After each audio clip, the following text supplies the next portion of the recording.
All right, welcome to Wall Street Reporter's next super stock live stream, February 8th, 20 March. Look, listen, this is what this show is all about. We're giving people the future in advance. This is a ground floor opportunity to get in, not just in the next super stock, but also the next month. So bottom line is we're here to I'm going to start again. I'm going to start again for the recording later. This is good. This is good. This is the next super stock, 10x returns. I can even do it. We look for stocks that have catalysts. I can do it for you. Sorry, let me read this again. This is for the 10x for the live to 100x. Just go to the 10x to 100x. I got to do this for the video later for you. Okay. Welcome everybody to Wall Street Reporter's next super stock live stream. February 8th, we're back with NexTech, NEXCF. And again, our goal is to bring you those stocks which have that 10x to 100x upside potential. Companies going after massive multi-billion-dollar market opportunities at a key inflection point with multiple catalysts in place. And look, right now we are introducing the leaders of the next bull market. And again, this is one of the things we've been talking about is the next bull market is always driven by the hot new theme. And of course, anybody with a pulse knows that AI is the mega trend of 2023. All the major bull markets always start off with a major new trend. So again, it's AI and also AR. Apple is going to be launching the AR glasses, and NexTech this stock is at the intersection of the two, these, without exaggeration, these are the generational mega trends. AI, the generative AI, and AR, augmented reality, right at the intersection of the transformation of the $5 trillion e-commerce industry to this new world of 3D commerce with 3D products. So again, I couldn't be more excited. And this is a company that's been doing everything that they've promised. With that said, Evan, after the long introduction, welcome to the program. Thanks, Jack. Great to be back. I think it's important for all of our viewers to really understand that augmented reality is where we began. 3D, AI, AR, ML, the Internet of Things. We've always been talking about this. We've never changed what we've been talking about on your show. We've talked about the intersection of all these technologies, a convergence of all these technologies. And we were talking about this in 2019. That's right. 2019. And what's happened, Jack, it's very, very interesting. It's profoundly interesting, is that each year it seems like another piece of the tech, of this converging technology, becomes that king, that big driver where it has some kind of a breakout. There was a breakout with augmented reality and 3D models, really, in 2022. And that's continuing now in 2023. There's now a breakout with AI, generative AI, in 2023.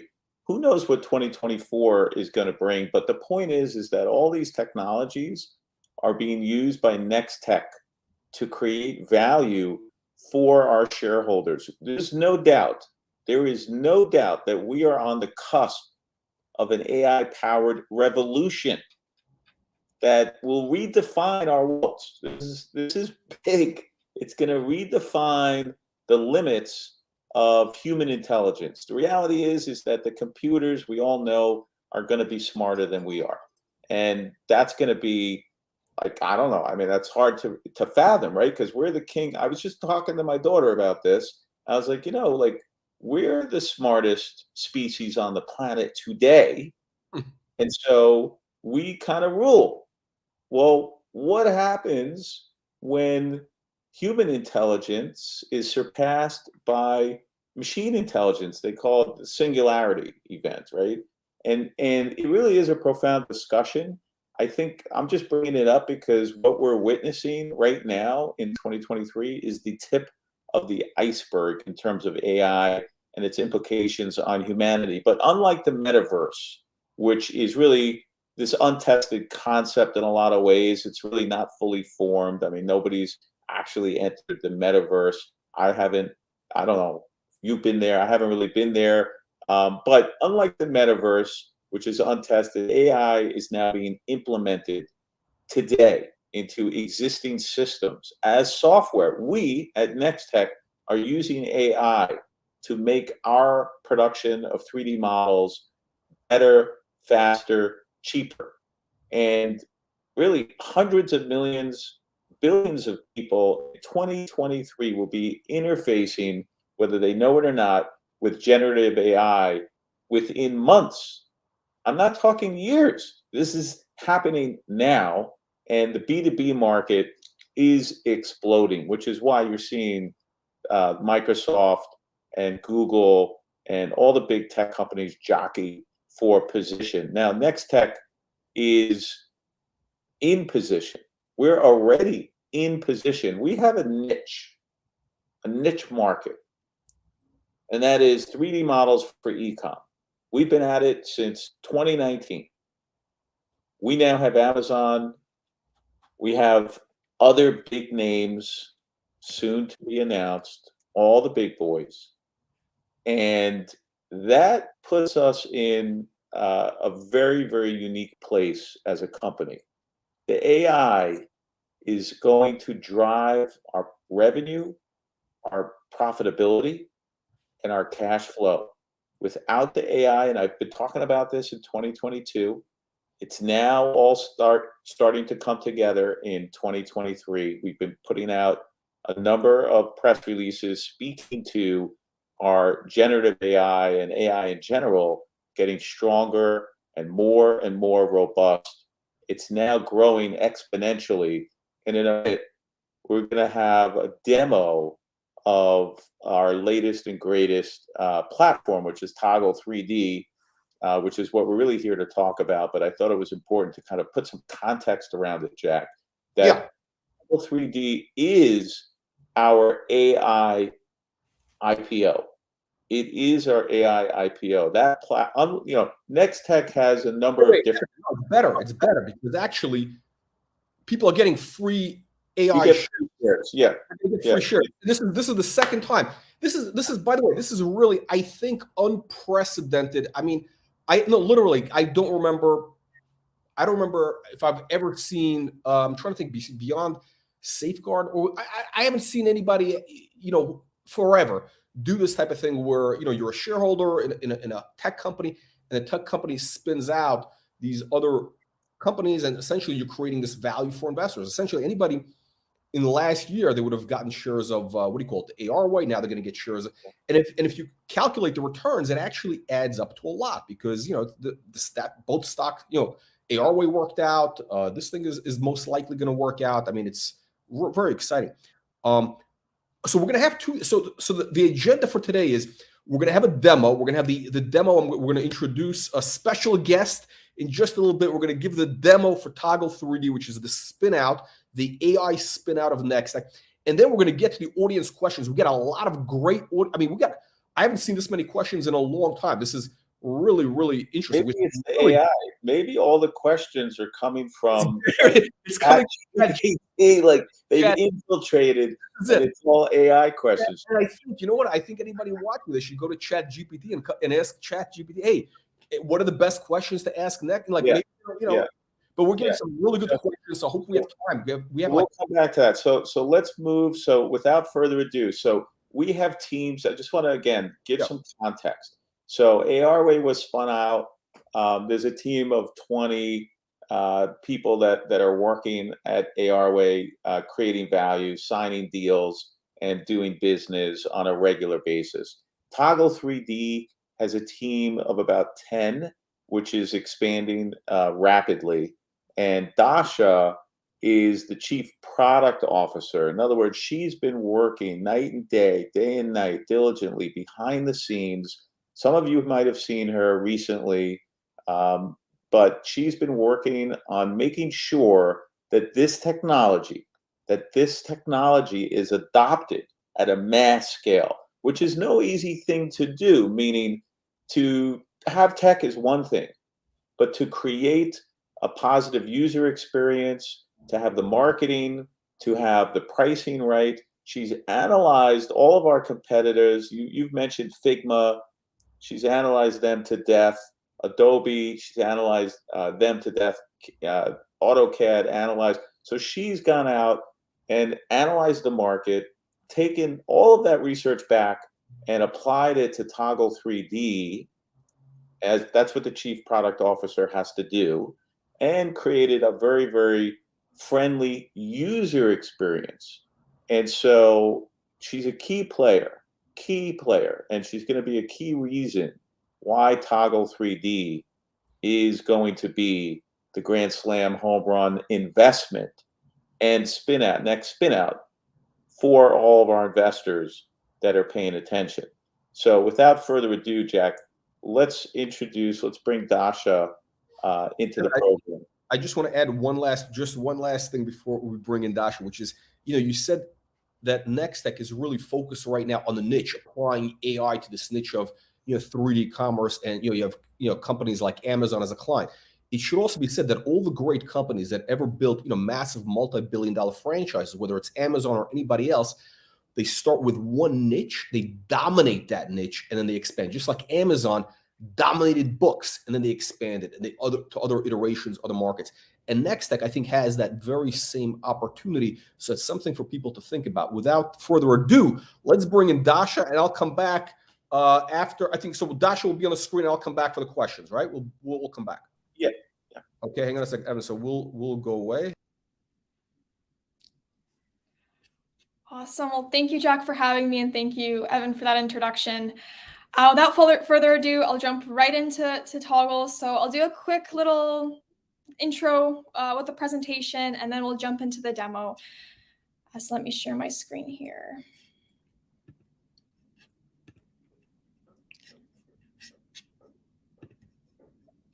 Okay.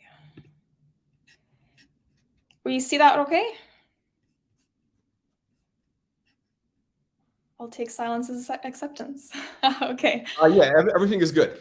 Okay, awesome. So Toggle 3D, we've mentioned it before, our web-based design studio. But let me define it a little bit further in this very quick overview, because Toggle 3D really is more than just that. It's a web application for converting, texturing, customizing, and sharing high-quality 3D models. And we do this all in one place, all under one umbrella. If you look at the current market today, you can do these things, but they're separated among lots of different softwares. We're hearing today that some of our early adopters are using 5, 6 different softwares to accomplish everything that we're doing in Toggle, all under one umbrella, all in one place. With this technology, as a quick overview, we're disrupting the 160 billion CGI software market.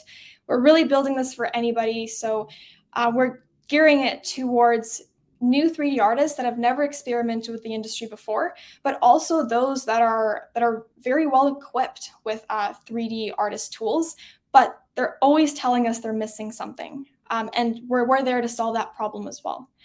The third point here, so we are AI powered. You've seen a lot of press releases about this, but a lot of the material generation that we do in Toggle, a lot of these conversions, that is all driven by AI. And that's the way that we're really scaling the platform in 3D content creation. And that brings me to my last point here. So our way of scaling the 3D creation is really starting from that CAD file. CAD files, we've mentioned it before, every single physical product you see out there today, and a lot of things that you see in the digital, they all start from CAD files. So we're taking something that's already in the industry and we're repurposing it for 3D content creation. So I'll jump here really quickly, not going to spend too much time on this slide, but why design in 3D? I'll summarize it with our world's in 3D, why would the digital not be? Right, so kind of breaking it out to 3 points right here. The first one is really having to do with prototyping. Right, so designing in 3D gives you that opportunity to play around with colors, textures, finishes, materials, and look at this in 360, in AR, and make these final design decisions before you ever hit manufacturing. The second point here is enhanced collaboration. So imagine you're a B2B manufacturer, and you're customizing your product for a particular client. Rather than trying to customize a 3D object in a 2D environment, Toggle 3D gives you the opportunity to do this in 3D. So you're ultimately designing and making these final decisions and collaborating in the same medium that you'll ultimately be producing in. And then lastly, you're saving time and costs. We're repurposing CAD files, something that all manufacturers already have. It's quick, it's scalable, and ultimately very affordable. Today, Toggle 3D looks something like this. So we'll start from the bottom here. You import a CAD file or other formats. We will take GLB, OBJ, DAY files, kind of other formats besides CAD. We have this converter inside of Toggle. And without the user really having to know anything that's happening in the back end, we'll convert the file, we'll prepare the file, and we'll put the file into the design editor in Toggle for you to then take the next step. And the next step here is summarized by these templates. So the question that we ask users after we've converted and prepared their file is, what do you want to create? Are you trying to texture a 3D model? Are you trying to create a 3D material? Are you creating a configurator? And very soon we're going to be asking the question of, do you want to stage your 3D model in a virtual photography scene? So as you can see here, the magic here is, we've templatized a lot of these user workflows in order to simplify this process and democratize 3D design. So very quickly here, how does Toggle work today? It's very simple. You import your CAD or your 3D file, you add materials, you can make your own material, you can add more than one material onto a 3D model. Oftentimes, we'll see it either in the prototyping design phase, or maybe you already know that your product comes in multiple different variations. You can use the same 3D model in order to display all of those material options. And then lastly, you share it. So whether that means you're exporting it, sharing it on your e-commerce site, you do that all within Toggle. This is a really powerful slide, and this is the one I really want to drive home today. And this is the fact that, our approach to 3D design is we're really taking that CAD file and we're making it the engine for 3D. What that means is you have one CAD file and endless opportunities that you can use it in different parts of the product lifecycle. So we'll just start with product design here. So imagine you have this CAD file. You're not too sure yet what the final product's gonna end up looking like in terms of the materials, the textures, the colors. You have your engineering kind of geometry, but sort of what's the next step after that? Toggle 3D will let you design and put photorealistic materials onto your 3D model, spin it around, try it in AR, and make those decisions faster with your stakeholders. Customization, second part right here. So you can imagine that in the earlier sort of B2B manufacturing scenario that I gave, where you have this product and you're customizing it for your client. You can work together, customize it, price it, quote it, CPQ. So Toggle really lends itself to that as well. You have the e-commerce use case number 3 here. So this is the one that we know and love at NexTech. You make your 3D model, you put it on your website. It replaces a lot of your 2D photos and way more interactive for the user. You have your product marketing and ads. So very soon here, once we bring in the virtual photography studio, not only are you going to be able to make your 3D model, but now you can place it into a scene. And that scene can really kind of take over all your 2D images. You can render it in different lighting, different backgrounds, and use it for product photography, for catalogs, for marketing, for ads. And the amount of time and money that you save with this use case is endless. And then lastly, 3D modeling. So this is the most simple, it's the one that you have to do in order to accomplish all the others. But 3D modeling, whether you're doing it for fun, you're using it in videos, gaming, just using it to reproduce products. We've seen a lot of use cases with just 3D modeling and then placing it in these mixed reality scenes.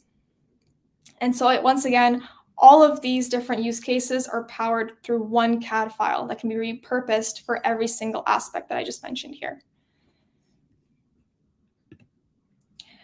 Target markets.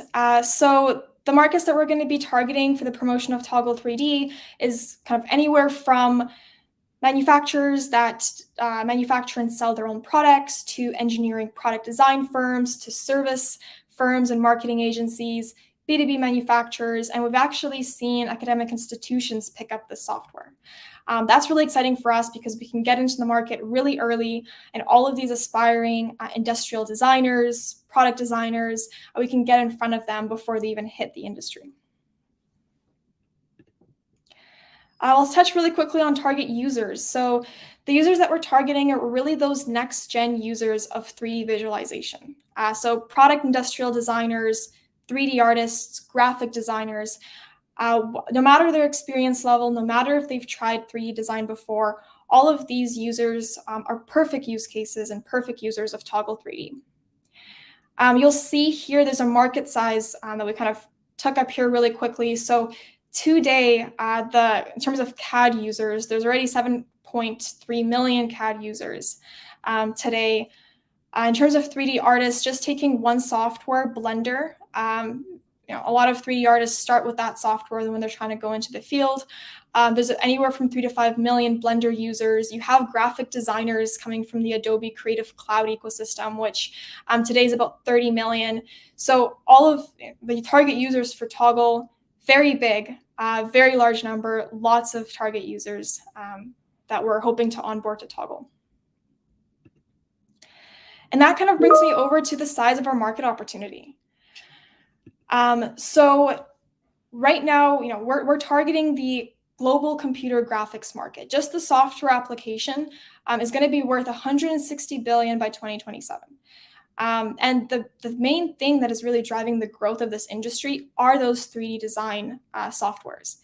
So you'll see a lot of shift from 2D to 3D now and into the future, into 2027.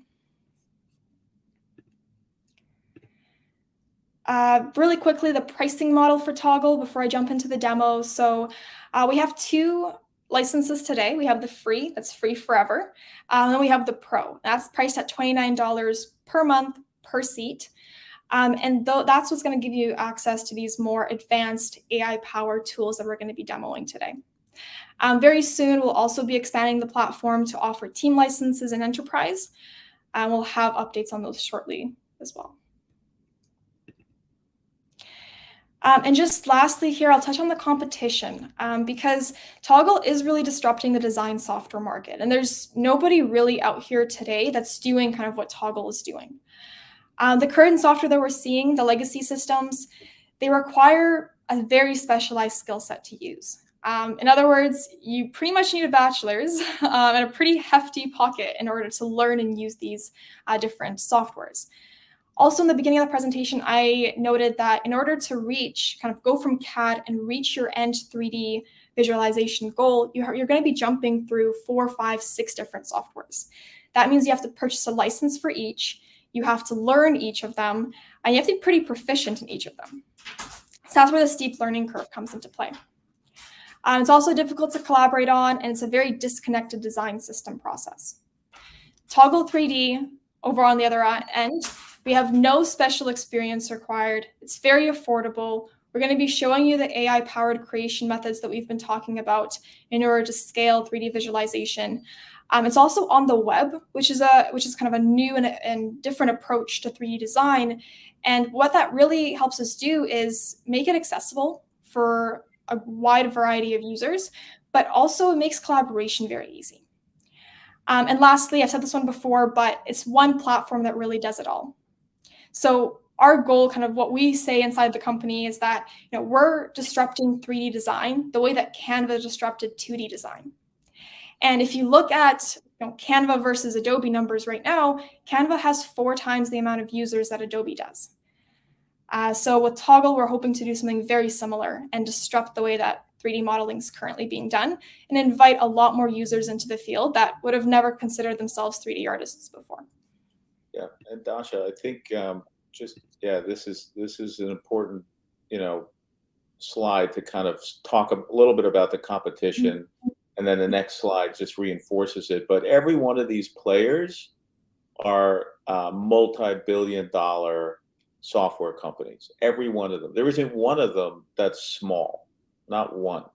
There's no $100 million players. There's no $250 million players. Adobe's $150 billion market cap. Autodesk is like 50 billion. Yeah, 176 billion. It's gone up, and Autodesk 48 billion. Where's Toggle 3D gonna land? I wouldn't be surprised if there was a B with a billion there. Now, none of this happens overnight, right? Adobe's been around for decades. Autodesk is so, but it can go very, very quickly because it is SaaS, which means, you know, people come in, and I think one of the key pieces to this is the business model that we're bringing forward, where we're charging for a seat. Although I will say that the business model can change as we get more insights and input from our customers, right? And I think we're up to what, almost 200 customers that have signed up on the platform without any real marketing to date, and some really big boys as well, right? So, I mean, you know, I always break it down to like basic thinking, where if you opened up a storefront anywhere and there's a line out the door already before you even put your open sign up, that speaks volumes that there's demand for Toggle 3D. So some people might think like, oh, you know, it's pre-revenue, or they haven't really started yet, or, you know, it's really early. I would caution you to think that way, not think that way, because this can go very, very quickly. Meaning, once people start using it, you know, there's communities, and they all speak to each other. And so as the community starts to adopt a platform, it becomes the standard within the community, and these things can go viral and scale very, very quickly. And that is the goal, right, Dasha? Yes, exactly. Community and virality. Yeah. Yep. So, you know, we have lots of high expectations for the platform to start scaling. I think even just recently, we tested some ads, and there was like a significant uptick in signups. But let's keep going, Dasha. You know, just want to jump in and talk every once in a while, but otherwise, let's keep going. Yeah, no, that will summarize our presentation. So if you're ready, Evan, I can jump into the demo and we can go. Yeah, let's do the demo. And as we're doing the demo, again, I might pop in here and there with some comments or questions. Awesome. Let me reshare my screen here.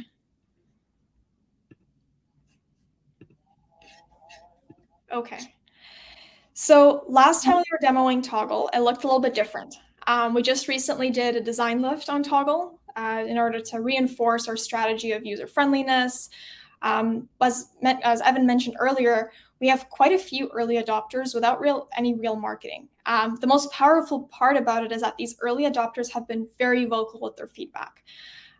So we're talking to them every day, we're implementing their feedback, and we're holding on tightly with these users to ensure that Toggle 3D really becomes what they're looking for in the market. So today, as soon as you jump into the homepage, you'll have sort of a guide of, you know, where do you want to start? What do you want to do first? Sometimes people prefer to create a project folder and kind of categorize all their designs that way. You know, maybe you just want to start with importing all your 3D files first. Maybe you want to go straight into some of these templates, like creating a configurator or a material. So that's what we're going to do today. But just really quickly, I'll bring just to your attention all of the different pages we have here. So this is very similar that you'll see with kind of any other sort of software out there. We've increased the look, increased the design, again, going for that usability. But let's jump into the design editor. And we'll start with the configurator here, which you can make a 3D model. You can add the options here. This template really lets you do both. And we'll start with an FBX file. So that's one of the import files that we take in. We'll do headphones today, and we'll upload it to our converter. So depending on the size of the model, the complexity of the model, this can take up to a minute. It can take a few seconds.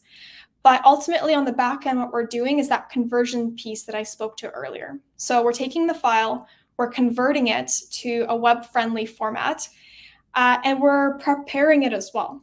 So it's not just, you know, you're placing the item in the design editor, but there's some preparation that has to happen to make sure that when we add these textures, they look good and they're high quality. So that's what you just saw happen right now. In the converter, if there are any textures that come with your model, we'll apply those as well. That's the pop-up that you saw earlier, asking if I wanted to save any of my textures. But ultimately, here is our model today, so our headset. I'll walk you guys through how to add a material, and then I'll jump into the material template. We can get into the fun AI stuff. So really quickly here, so when you import your 3D model, you'll see your elements panel pop up. This is the panel with all of your different parts. So we're going to separate your 3D model if it's not part by part, so you can actually go through it and add textures to the different sections. You'll have your options panel here once you go to assign different options to the same material if you choose. And we have our lighting panel. So we have a variety of different lighting that you can use. And the importance of this is because the lighting is really going to affect the way your materials look. So we do provide that flexibility as well. So let's just start with grouping a few of these parts. So our suggested workflow is you group based on the material that you're going to be assigning. So I know that these sections of my model are going to have the same material.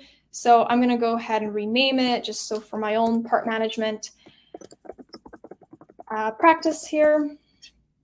And then I'll go ahead and add a material. So it's as simple as going to the material library and choosing which material fits best to my model.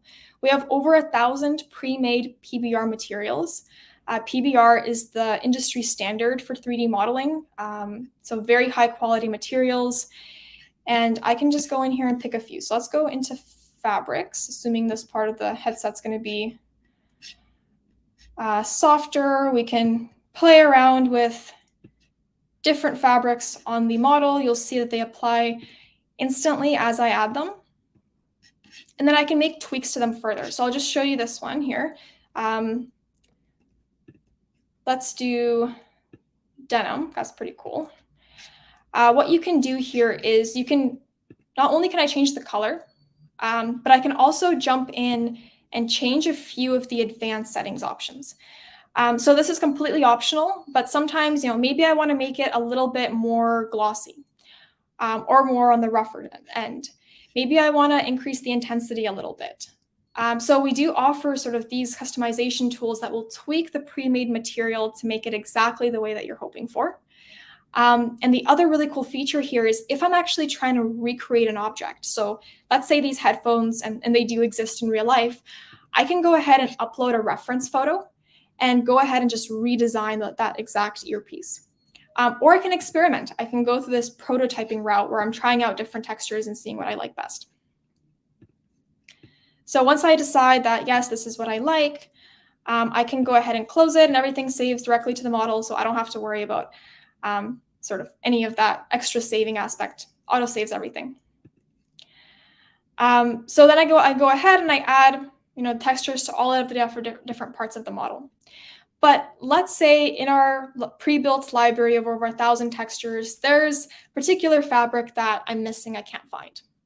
That's when the material creation template becomes very, very handy. So this is one of the features in our Pro platform or in our Pro pricing plan. And with this template, we allow users to make a PBR material in 3 different methods. So you can create something very simple, just start from a color, create it that way. You can import a full-sized texture, and then we'll make it into a PBR material for you. Or you can upload a reference image from which you want to take the texture and crop a little piece of your reference image, and we will expand it and then make a PBR material out of it. So these last 2 are really where the AI comes into play. So I'll show you both, but we've simplified it very, very well to the point where all we really need from the user is upload the fabric that we want to create a PBR material out of, and then answer a few questions for us. So here it's going to ask me, what category is your texture? I know that it's a fabric, and then it's going to ask me to pick the finish. So I can zoom into the different finish types, see which one best matches my reference image, and then choose the finish. In under 10 seconds here, you'll see that the fabric will populate on the sphere. And this is now a PBR material. And let me explain what that is, because some people might think, you know, you just took that same kind of image that you just uploaded and you just placed it on the material, on the sphere. But that's not what happens. So if I take my reference photo that you saw me upload earlier, and I just place it on the sphere, it's going to look very flat and it's not going to wrap around the sphere. So you can see here, this material is very seamless. If I just took that swatch that I uploaded for reference and placed on the material, it would not wrap around the sphere, and it's going to look very flat. So you can't just take a 2D material and kind of slap it onto a 3D model. You actually have to make it a PBR material. What that means is there's actually multiple maps here in the background that are being placed together to create the PBR material. And those different maps will give you that sense of that 3D look to your material. So the height, the transparency, the roughness, the glossiness, all of those different maps have to come together to make something like this. Yeah. So Dasha, this is the AI piece that we just talked about in a press release. This is state-of-the-art technology. I don't think anyone else offers this ability. And if you think about it, it opens up the spectrum of, I'm just going to call them skins or, you know, meshes, textures, to unlimited. It's unlimited and it's custom, right? So anything and everything, fully customizable, on demand. Nobody has that. This piece of tech alone could probably be a standalone SaaS product in the market. Yeah. So that one is really cool, but let me show you one other way, because sometimes, and this is where the press release from yesterday really kind of talks about it, but you don't always have the full texture available, right? So that first method of creation works really well if you have the entire swatch beautifully laid out for you. But sometimes you don't. Sometimes you only have a little section of a swatch. So let me also provide this demonstration here. This is just a couch I got offline, but what you'll see is, you know, you don't have a texture anymore. You have an object. But from this object, I want to extract that texture and make it into a PBR material. So there's a flow in order to do that too. And again, it's very simple, but there's a couple extra steps here. So from here, once I upload the picture that I want to take the texture from, it's going to ask me, you know, to do any perspective correction. This picture is good, so, you know, I'm lucky in the sense that I don't have to do that. But if you have sort of a skewed image where maybe this couch is a little bit sideways or something like that, it'll ask you to correct the perspective, and you can do that with these dots here. I can also just move on because this image is great.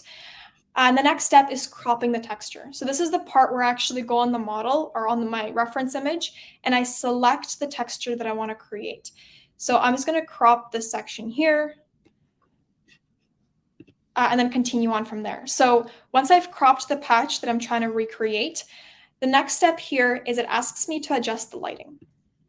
So I can just go ahead. I have these knobs. My goal here is to make this green patch as uniform in color as possible. So this is a great example. And then picking the pattern size. So with the pattern size, what I'm doing here is based on the crop image, how much of it am I going to take to create my seamless image? I'll choose something close to the 100% so I get the entire image, something like this. And then this is the first part of the AI part. So what we're doing is we're taking that little cropped image and the pattern size that I had selected, and we are expanding it to be a full-size texture. And our goal is to create a seamless full-size texture. So you'll see here, it takes about 10-15 seconds, but on the back end, we're making a small texture into a very big texture. The AI is working. So you see here that it's been expanded, but there's a few other steps to actually make it a PBR material. So the next step here is again asking us, what's your category? I know it's a fabric. And then I go ahead again and pick the finish. So kind of going through here, what's my closest finish type? I'm going to go back up to here. So this is the second part of the AI. And this part here, so we're continuously optimizing it. We're going to eventually get it to a point where we're decreasing the amount of steps that you go through. But here again, you'll see the material. It's been made. I can play around with the cropped image a little bit, so I can kind of get rid of some of the bumps that you see here. But ultimately, this now too, we have all the PBR materials that will make this now applicable to 3D design. Yeah, it's pretty amazing. So I have my fabrics here. I can continue going on with it, and then I can come back to the model that I was previously working on and go ahead and apply those materials. And if you didn't have this technology, Dasha, let's say, Toggle 3D wasn't part of this workflow. Oh, look at that. That's the couch now on your Exactly. Yeah, that's the magic, is that it's all on demand, point and click. It's very magical. But if, let's say you didn't have this magical tool, Toggle 3D, how would you do this? Like if you were doing this prior to Toggle 3D, or let's say today, people that don't use Toggle 3D, how does it work? Yeah, so if I'm just talking about the texture creation, a lot of the times it means I have to go in and create, I don't have anything to start with, or I might have a very basic, let's say plastic to start with. And then I have to layer all of those maps that I was talking to you about. I'd have to manually create all of those, layer them, and make sure that they resemble whatever plastic that I'm trying to create.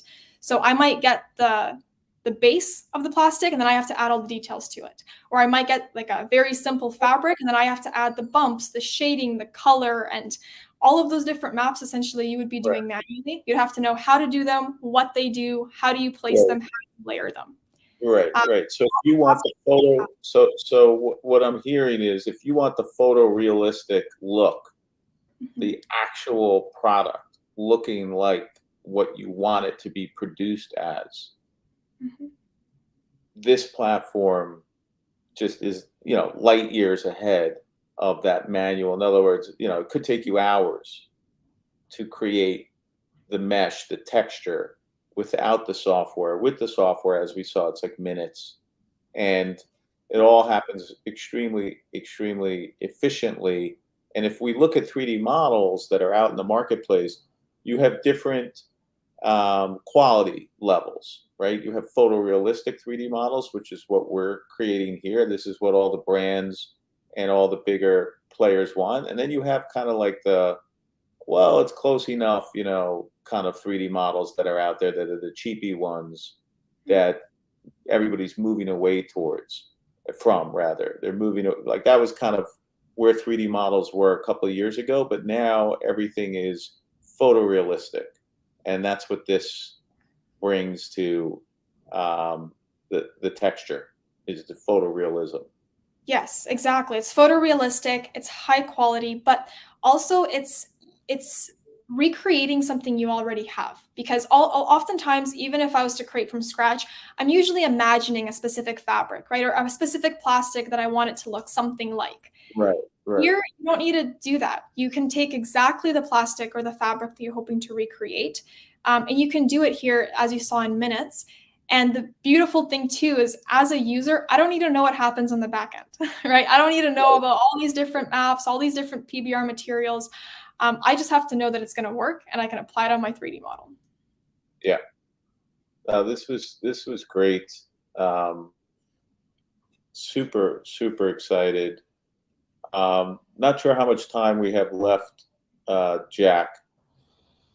Do you think we should? Yeah. Let's go. Let's get into the audience questions. Let's get into the questions. I know Jack's been dying to answer questions. He's been dropping them in. No, we got a bunch. We got a lot of questions. Now, I mean, I think the main takeaway though is that the whole purpose of the Toggle 3D is essentially so that a business can scale production of these 3D models, right? Exactly. Yeah. Because in the past, I think, Evan, when you first came on, in 3 years ago, literally, this was a big job. I mean, like, it took sometimes hours or days to make these 3D models. That weeks. Okay, and now basically this is the automation. This is where any business can do it immediately. Now, Dasha, I think what was interesting is that you mentioned some of the the total market, the total addressable markets, and you gave some comps. I made it like Adobe Creative Cloud has 30 million users. CAD, which is a little bit more related to what you're doing, has like 7 million, and then there is the other one, that 3D one, which has also. So I think there's at least, I would think there's at least a couple 100,000, which is, by the way, a lot, users that are immediately addressable by Toggle 3D. So I mean, there's like literally, this business can go viral. Like again, the communities you're dealing with, they all follow each other. It's much bigger than that. Yeah, if I can add, so what you saw there, you see the CAD ecosystem, you see the Adobe ecosystem. But if they wanted to do exactly what I showed in Toggle today, you would need to be both a CAD user and you have to be both an Adobe user. And then the Blender also as well. So Adobe is great, but there's still limitations. And so Blender is also often a software that is used. So you'd need to know how to use the CAD software. You'd have to make the mesh. You'd have to then import it to Adobe, make your textures, and then apply it somewhere. Maybe that's Blender where you're applying it. Maybe it's the other Adobe Cloud. But nonetheless, you'd have to be a user of all these different softwares. You'd have to know all these different softwares. And so the ecosystem is not just kind of one there, but we're going after all of them. And we're also going after, we don't even know yet. Okay. Hence, Jack, Toggle, like all these platforms, you would have to toggle between. It's interesting. It's interesting because, like, we're doing some videos here, and like we're using 3 different pieces of software. Like some of it is AI, and basically exactly. There's a lot going on. And it was so much better for one single thing, which you're doing. Yeah, think of this as an all-in-one solution. So we're now getting companies, major manufacturers, coming into us that have thousands of CAD files, saying we need to convert these CAD files into web, 3D objects. Can you help us? So that the platform does that for them. That's relatively easy. Now, then that's just one revenue stream. Now you can also go back to that same manufacturer. They're like, hey, we have 100 new products that we're creating prototypes of. We have the CAD files, but we haven't actually designed them yet. So you could bring those CAD files into Toggle, and then all of a sudden those 100 new products can be used to collaborate with the designer, with developers, with people all over the world can collaborate on the platform. That's a whole nother use case for the same customer, though. So right? How many total users are? I mean, like, how many actual realistically? Okay, so we talked about but Adobe has it's every manufacturer, every brand. It's huge. It's massive. We're talking about I'm scared to put a number on it. Okay. Yeah, manufacturers, but also the users, right? So we are priced on a per seat basis. So the manufacturers, but then maybe they want their product designers on the platform. They want their marketing team on the platform. So take that, multiply that by 5, and that's how many seats each manufacturer may have just on Toggle. Right. And then you have people that, let's say, are hired, potential outsource, people to help with 3D models for smaller operators, let's say. They'll be using Toggle 3D, right? So look, this could replace a lot of tech that's out there today. I don't want to say like we're going to put companies out of business, but there's going to be it's definitely disruptive. I mean, this is a major. It's kind of like the reason why, again, we talked about this before. It's why Adobe paid $40 billion for Figma, because they knew that Figma would. Well, that was different. Yeah, that was different. This is more like why Facebook paid $1 billion for Instagram before Instagram, right? Because they saw it as a threat. Like it was going viral, and they were just like, all right, we'll give you $1 billion, right, to kind of absorb that. And now it's worth, I don't know, $100 billion. But the point is this is going to be perceived, I think, in the next year as a threat to some of the more entrenched legacy players like the Adobes and the AutoCADs.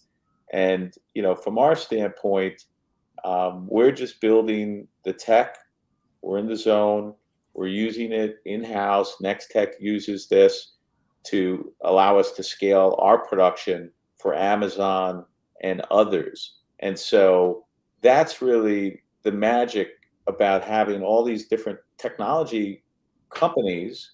And I'm saying companies because we're actually generating revenue and we have customers, right? So we're a company, not just technology. And so we're actually using our own tech in-house, just like we were using our e-commerce sites to test.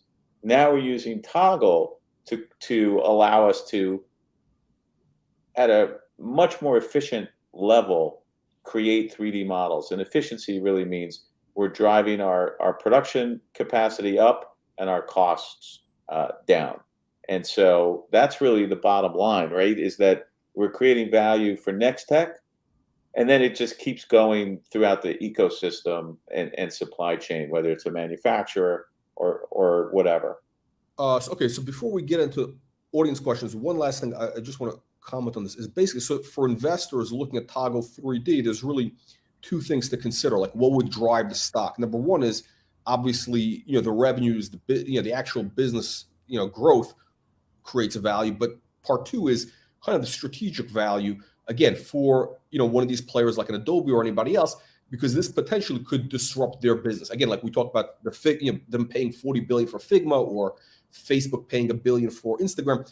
Again, if they see this as potentially a threat, something that, you know, could, you know, disrupt their business, all of a sudden, you know, what would it be worth for them to, you know, stop this potential threat? Is it 100 million, 200 million? I don't know what the number is. I think we spoke earlier that there's no company in this space that is worth less than $1 billion. So I wouldn't be selling. I want to be conservative. I want to be conservative. You want to be conservative. Yeah, this is one time you should be conservative. I don't want to be accused of you're always out there, but now you're going conservative on me. This is one time. You don't need to be conservative, Jack. Let it go. Let it rip. Let's get into let's get into the questions. We'll start with the NexTech, and then whatever. We got a bunch of questions. This might take an hour. Max is asking, when will you pre-announce Q4 22 numbers? We already pre-announced our 2022 numbers. I'm sorry, maybe he's thinking, when will you announce? When is the actual audited numbers coming out? Maybe that's what he meant. Yeah, I think next month. Next month. Okay. Associated with Amazon. Okay, so predicated specifically to 3D modeling of Amazon, and Scotiabank. So right now it's 3D modeling, but obviously that relationship can expand for sure. Congratulations securing Procter & Gamble. I don't know if people even realize it. Okay, so you signed a Procter & Gamble just a few weeks ago. So he's asking, are they in the kick the tire mode regarding, or where are they at? Are they buying? So they're buying. Cash. They're paying cash. They're paying cash. You know, we had to go through hoops to get into business with them. It's early stage. It's always the same script. I don't think anybody realized, unless in business, how business works with big companies.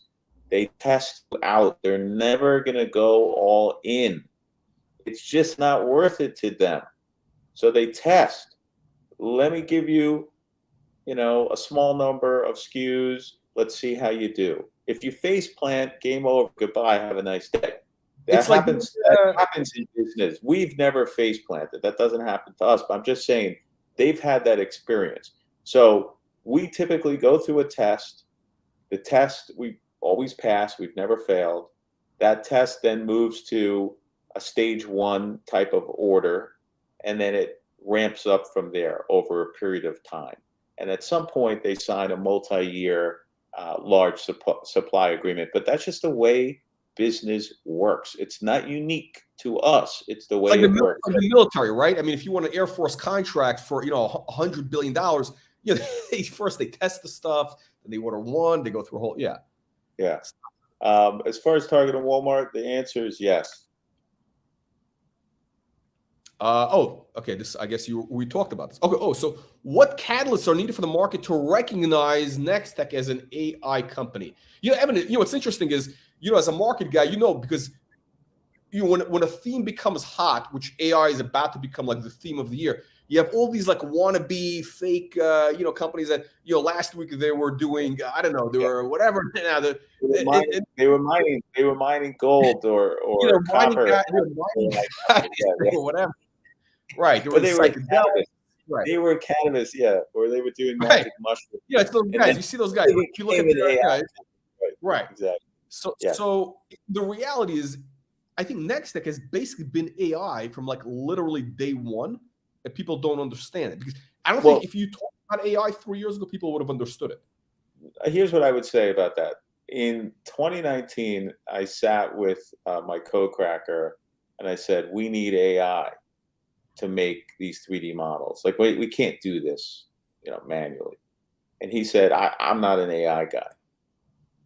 And it took a couple of years to get to the point where we now have AI talent in-house. So it's been something that we've wanted. I wouldn't say we were an AI company back in 2019. I would say it was definitely on our radar and on our roadmap, and now we're here.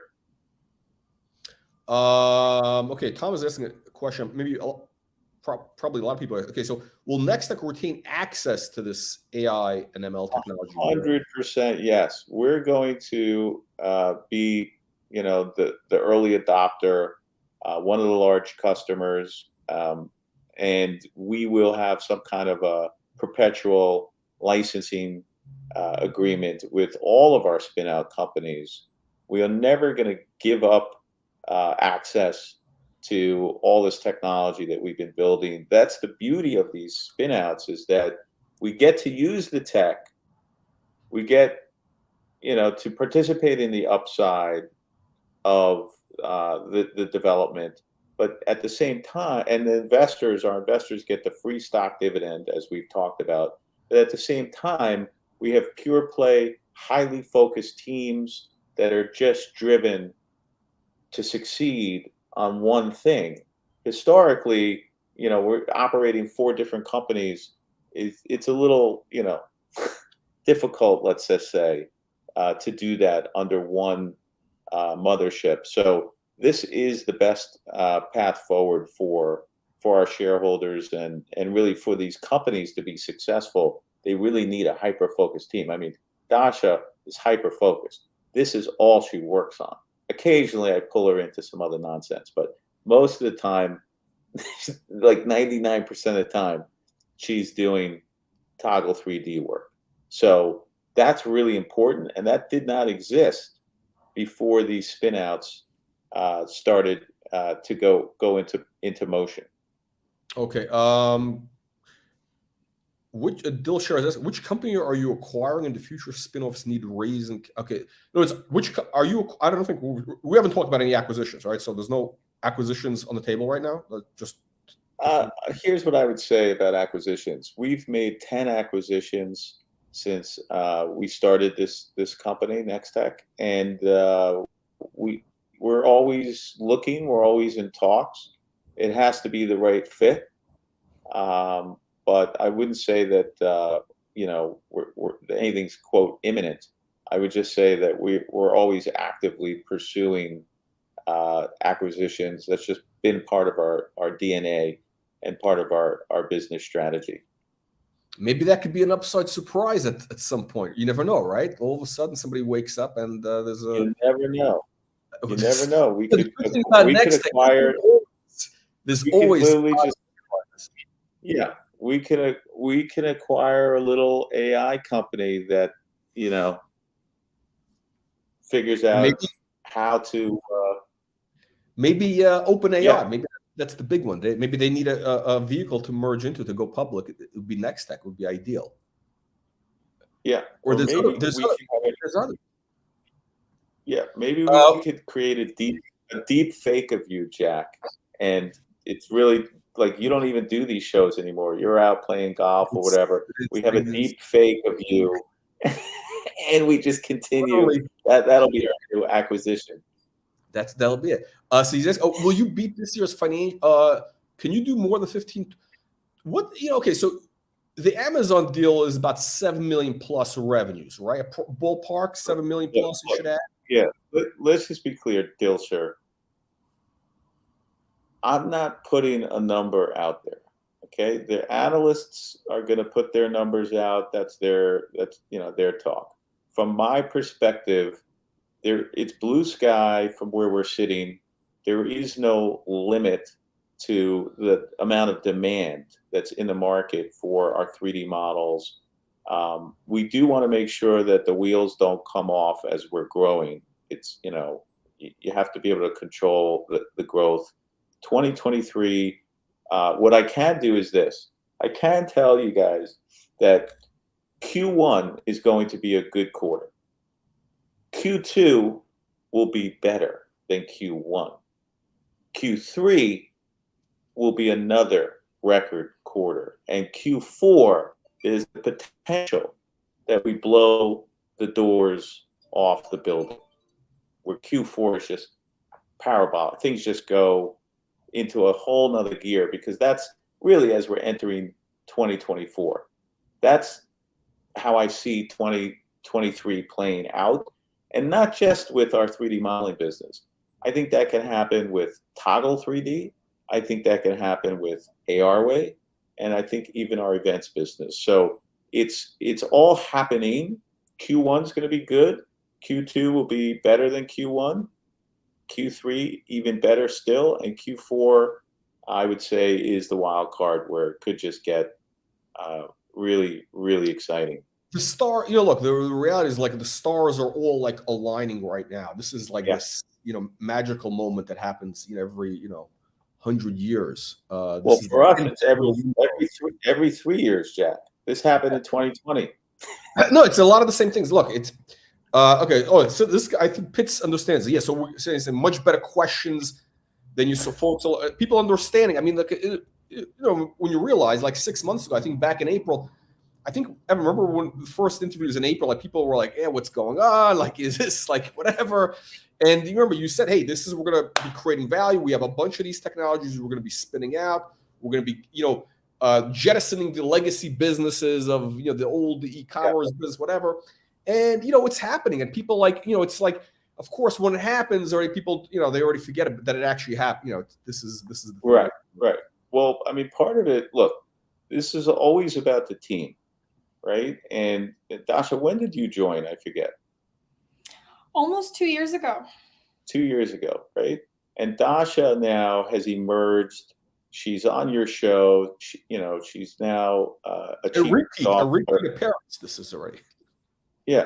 So, we have really, I'm calling it the dream team. And without the team, you can't really achieve your dreams, right? And so Dasha now has become a key player on the team. There's other key players which we're going to be. So there's a deep bench. There's a bench of talent. There's a deep bench, and the bench is only getting smarter and stronger and smarter and stronger and better at what they do on a daily basis. And this is pioneering work. I don't think our investors understand that what we're doing has never been done before, that we're on the bleeding edge of 3D technology. And this is, heavy lift stuff. This is not lightweight. And when we crack into a market with disruptive technology that's 100 billion or 200 billion or whatever it is significant. It is. And it will end up showing up in our stock price. I'm not going to predict, what month, what day of the week, or when it happens, but I will say that historically, if you go back and you look, investors do seem to kind of notice when we start reporting quarter after quarter of sequential record revenue. That's what happened in 2020 with our e-com and events business, and I'm predicting that we're going to see that happen again in 2023. And if history repeats itself, it could be a very exciting year for investors. Okay, Evan, we got a bunch of questions. Let's try to rip through these. We got I don't know, 30 good more. You keep showing the same questions. No. We got a lot. Okay, no, I'm just putting up on the screen, but we haven't asked them yet. Okay, so does NexTech have a relationship with the Vuzix smart glass? No. What about patents? Do you feel protected in your verticals? Who are the potential competitors? We're either filed patents or filing patents, and we feel protected. Yes. Cupix. I don't know. Is Cupix? You know these guys, Dasha? I don't. Never heard of them. Okay. Who could knock off Toggle, or is there anyone with that capability? Dasha. No, so we're not seeing any startup in the space or kind of doing what we're trying to do. We're mostly competing with the legacy systems and trying to change the way that they're approaching 3D modeling. What about this? Can this like Chat GPT, whatever, the DALL-E, whatever, can they do this type of thing from there? No, not for ecom. Like, these, like, there's some tech out there that can create a 3D model. Look at that guy's bicep. That was an arm wrestler. Do you see that? Yeah. Look at this. Okay. He's flexing on screen. I didn't even notice. Okay. So this is the question. So we're getting into financial questions. We're getting into the good stuff now. What's ARway's monthly that's ARway. So what's ARway's monthly burn rate? What's Toggle's burn rate going to be? What's okay? Ask financial questions. He's asking. Yeah. Mr. Arm Wrestler. Mr. A. We're going to call him Mr. A. So all of our information is public, just so you know. Like, there's nothing hidden. If you actually go online, all these questions in terms of the burn can be answered. But I'll answer them for you anyway. So ARway is essentially burning around 100 a month. That's ARway. Toggle, about half of that. And if you look at 2023, as I mentioned, we're going to see a good Q1 across all of our businesses, ARway, Toggle 3D, NexTech, better Q2, breakout Q3, and, really blow the doors off in Q4. It's going to ramp up. Does your AI parts library archive consist of products designed on Toggle 3D AR? So the parts library is essentially really for AR-tized 3D, although I think we could probably use some of the parts from Toggle 3D. It's a little tricky because if you're bringing a CAD file in, we can't use other people's IP. So we cannot take anything out of Toggle that's like a CAD file and put it into our parts-based library. We have paying customers in Toggle 3D. Yes, public. We already do. Oh, you have customers now. Okay. I think so this is not vaporware. This is not like one of these vaporware AI companies. We're seeing a lot. Evan, this is amazing. Like, there's a lot of these, wannabe these. They gravitate towards you, Jack. I know they come. You're like a light, and they're like moths. They come out of like. So you get all these moths, all these moths from Vancouver, the Scamcouver guys, who are doing, the cannabis last year. They're all going into AI this week. Like this week, they're all doing AI, and they got nothing. They got like, whatever. So this is a real business, just so people know.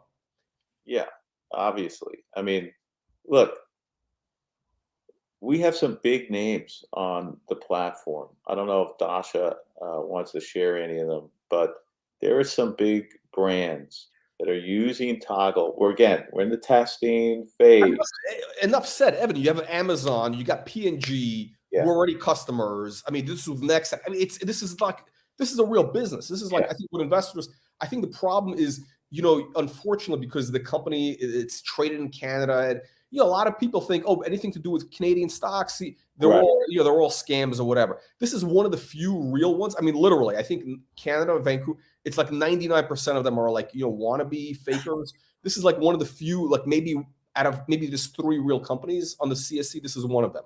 So, and of course, all our other clients are real. Well, Dasha's in San Diego, so there you go. So this is, and you're in the U.S. also. So this is what makes it. This is what makes this a real company, because everybody here is an American. It's not like these Canadian scammers. This is the but just as an aside, I remember when I was in the brokerage business, like this is back in the day. Like anything was a Canadian order came in, it was like the first thing, oh, scam, anything Vancouver, just Vancouver, Salt Lake City, Boca, those were like automatically, no good. Yeah. So this is not that type of thing, sir. This is a real business. Are you saying there's a discount in our stock because maybe we're a Canadian company? No, this is not a joke. There is 100% a discount to the stock because it trades in Canada. So if I delisted, I'm not saying I'm going to do this. I'm not saying this. I don't want our investors to lose their mind. Yeah, if you dropped Canada, you went to the NASDAQ, and if it completely delisted from Canada, the stock would probably triple like automatically. It's 100%.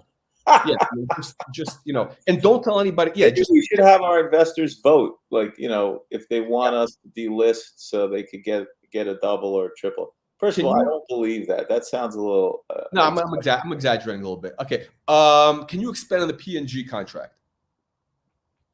No, Mr. Elephant Rider. Okay, here's a great.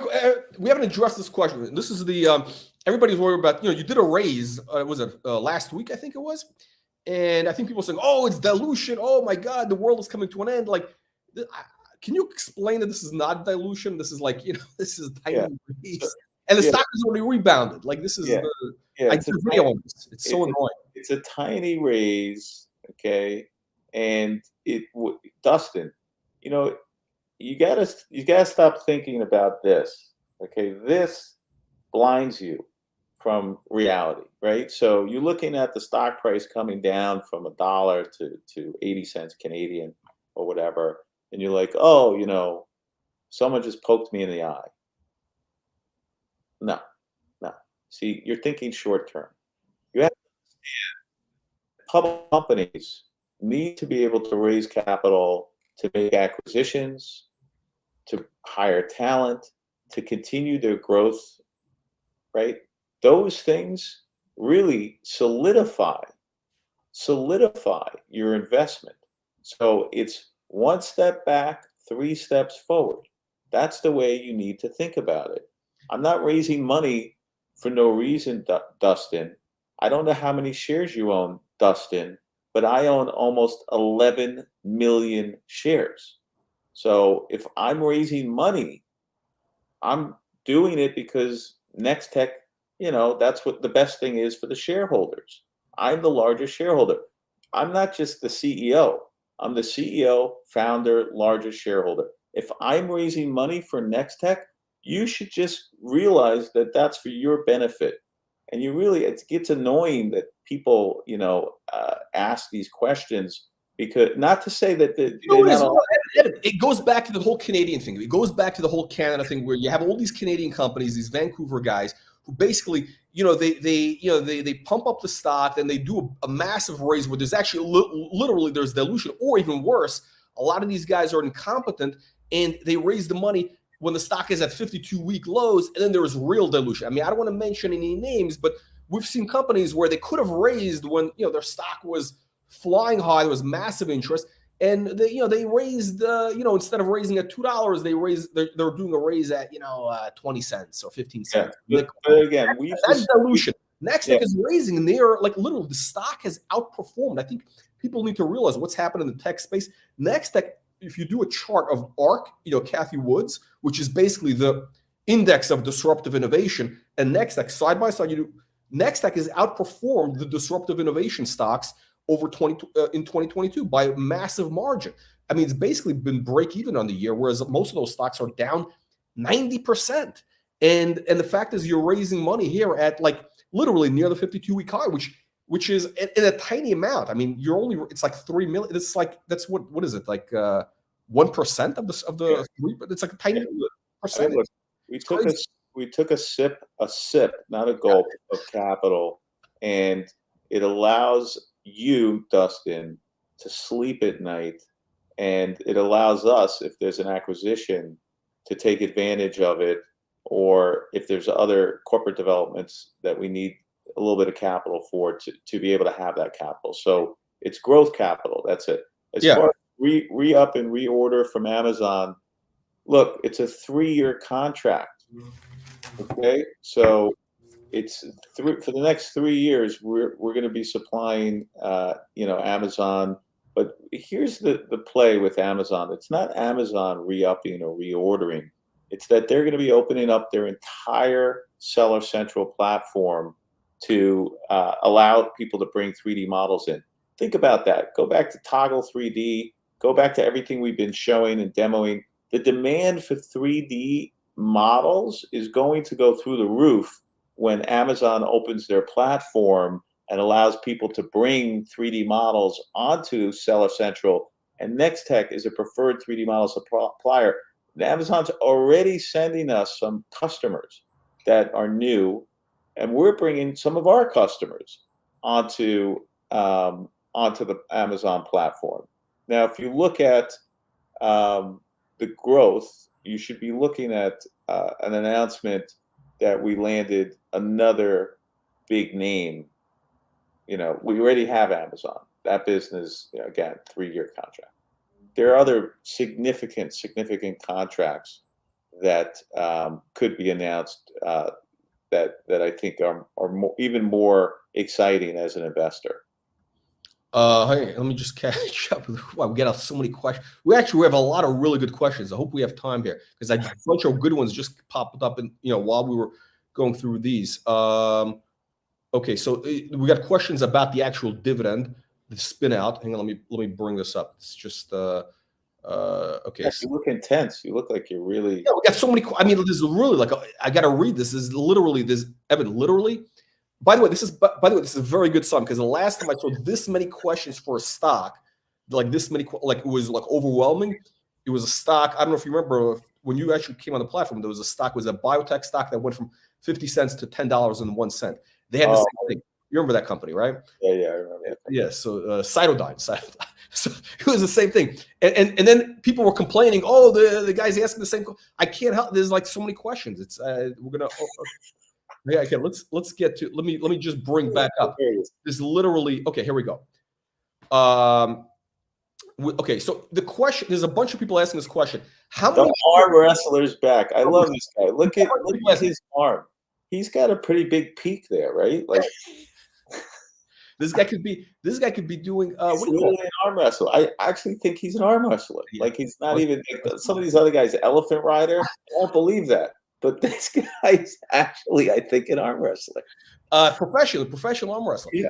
That's actually I think there's a league. Okay, so what's the so bottom line is if you own, to clear it up, let's say you own. What's my opinion on this? Okay, so here's 1,000 shares of NexTech. How many? Here's 1,000 shares. How many toggle are you going to get? Here's my opinion. So first of all, it's the same structure as ARway, so you can expect about the same number of shares in Toggle 3D. My opinion is that I'm letting a small number of investors. It's a tiny group invest in Toggle 3D directly at 25 cents. It's a minimum investment. You got to be willing to hold for 12 months, and you got to be willing to buy at least $25,000 plus worth of the shares. So you got to think in terms of 12 months, and you got to at least buy 25,000 and really closer to 100,000. I'm personally writing a big check into Toggle 3D. But if you want to own more shares, the stock's publicly traded. You could go into the market and buy them when it starts trading, right? So that's the beauty of having a public company, is that you can buy more. And if you think about it, if you look at ARway, ARway currently trades a little over $1 with a $30 million market cap, let's say. Is that a lot? Maybe it seems like a lot because it was IPO'd at 25 cents. But 30 million is a drop in the bucket. We're talking about billion-dollar market caps, and 30 million. I mean, that means 99% of the upside is still there for investors, and that's Toggle 3D. That's ARway. I mean, so I think people have to stop looking at the glass half empty. I'm only getting 4%.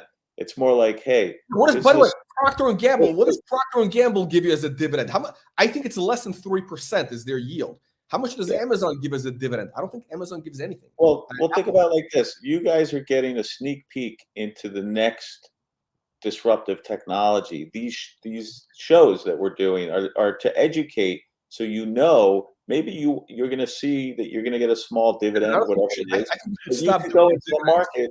Stop giving out. Yeah, people don't appreciate it.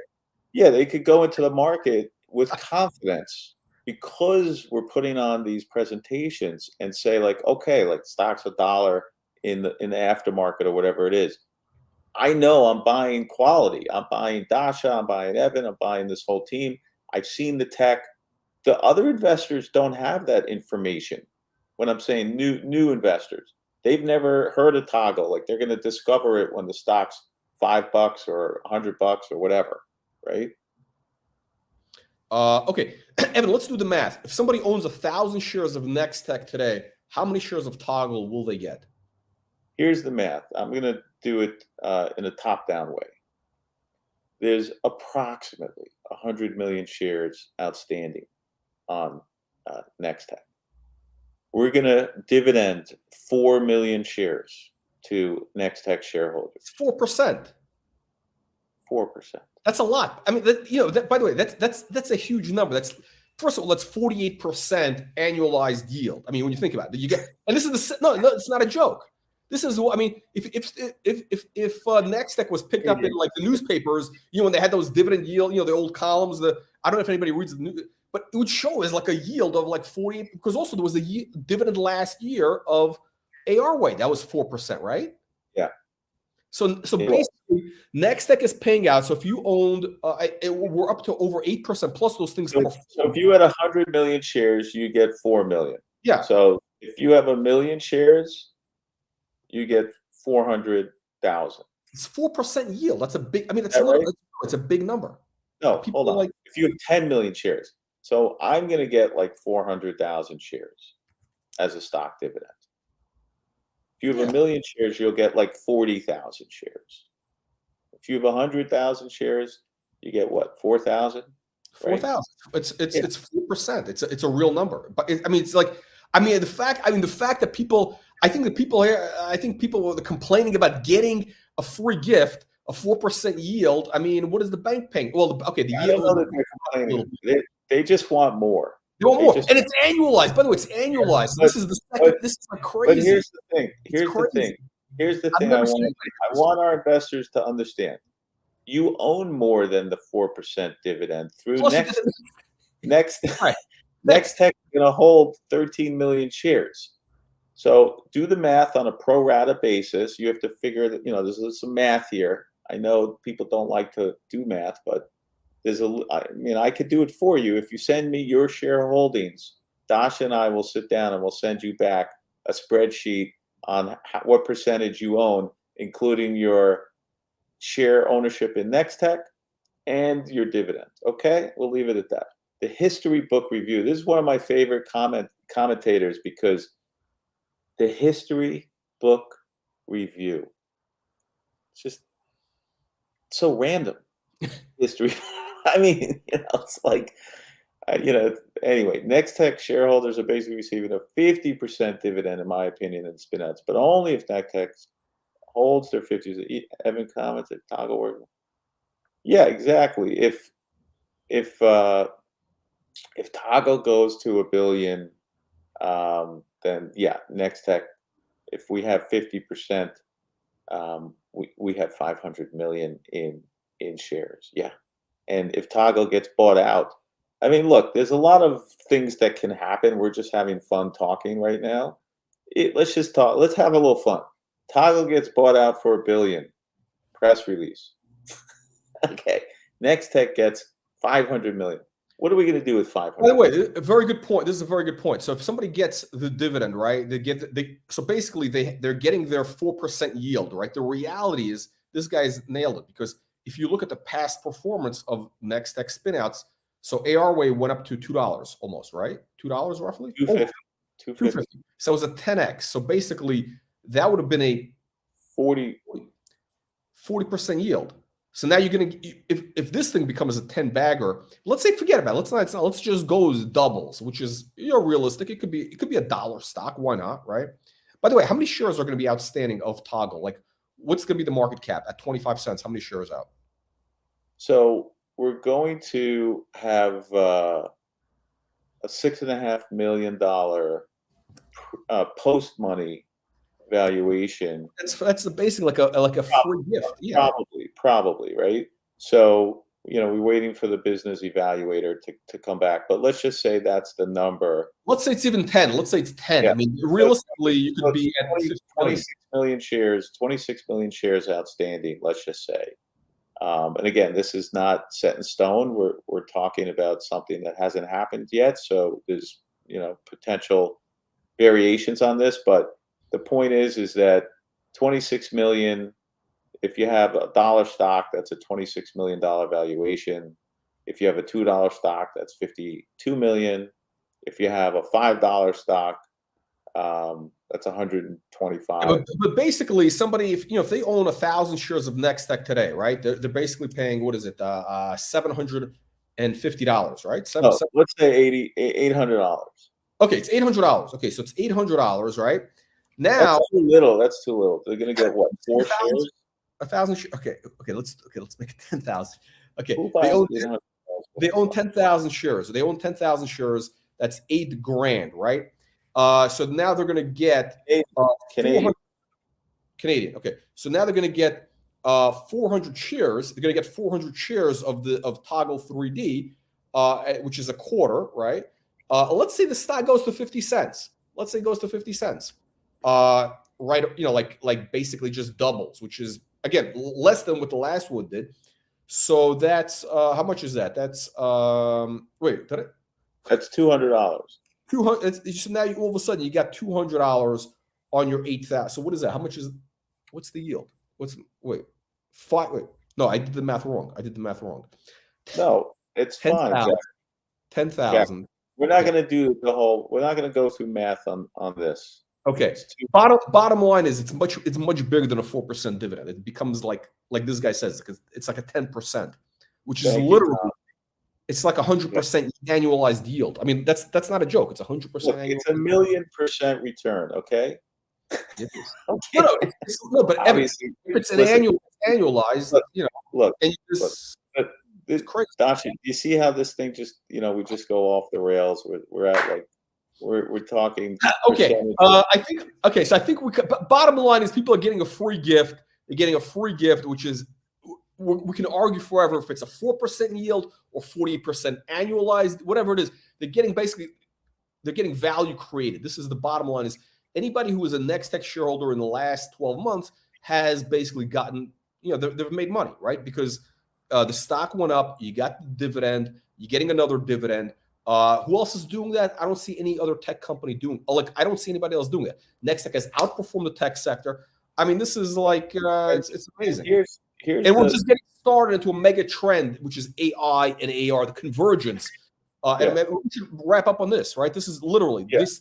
I just want to end it on. Right now. ARway has roughly a $30 million market cap. When it was inside NexTech, it was zero. Toggle 3D. Today has roughly a zero valuation. We're not getting any value for Toggle 3D. When that comes out as an IPO, it could be another $30 million valuation. That's $60 million worth of value in the first inning. Again, that's really just ground zero. We're just at the bottom of the bear market right now. We're very, very bottom. So the thinking is again, as 2023 plays out, we start to gain traction. These valuations are going to go up quite dramatically. You could end up owning 3 companies with a total market cap of $300 to $500 million versus where we are today. So I couldn't be more excited. I know Dasha's super excited. I know Jack's super excited. And I think we could leave it at that, Jack. Unless you want to jump up and down.